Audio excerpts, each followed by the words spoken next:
गेल्या अनेक वर्षांपासून शिवभोजन थाळी योजनेचा गोरगरीब जनतेला मोठा आधार मिळतोय। मात्र ही योजना बंद करण्यात येणार असल्याची चर्चा रंगली आहे। त्यामुळे गोरगरीब जनतेला अवघ्या 10 रुपयात मिळणारा घास हिरावला जाणार का असा प्रश्न विचारला जातोय। पाहूयात।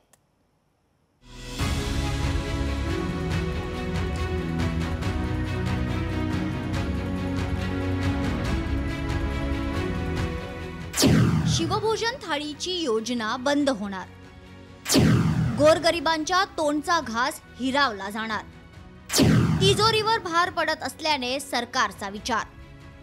महाराष्ट्र सरकारच्या शिवभोजन थाळीचा गोरगरीब जनतेला मोठा फायदा होत आहे। या माध्यमातून अनेक गरीब नागरिक मजुरांना अत्यंत स्वस्त दरात पोटभर जेवण मिळते। मात्र हीच शिवभोजन थाळीची योजना बंद करण्यात येणार असल्याची माहिती मिळते। लाडकी बहीण योजनेसारख्या इतरही लोकप्रिय योजनांमुळे सरकारच्या तिजोरीवर भार पडतोय। त्यामुळे शिवभोजन योजना बंद करण्याचा विचार सुरू असल्याचं समजतंय। महाविकास आघाडीच्या काळात उद्धव ठाकरे मुख्यमंत्री असताना योजना सुरू। 1 जानेवारी 2020 रोजी शिवभोजन योजना सुरू करण्यात आली। एका थाळीत 2 चपाती, भाजी, वरण, भाताचा समावेश।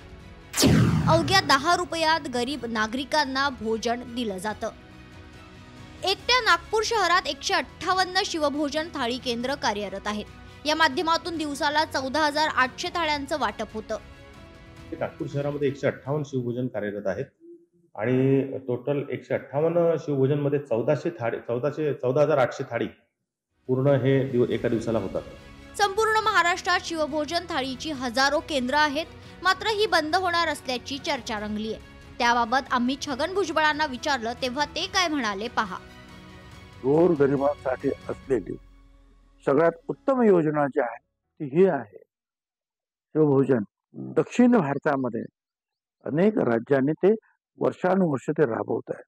त्या धर्तीवर तयार केलेली योजना बंद करण्याचं काही कारण नाही।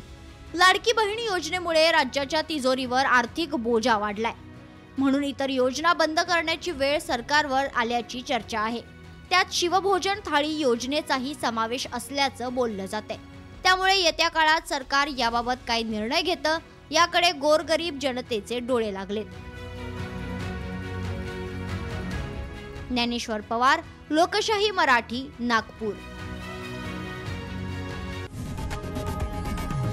लोकशाही मराठी ऐका, पहा, जागरूक रहा।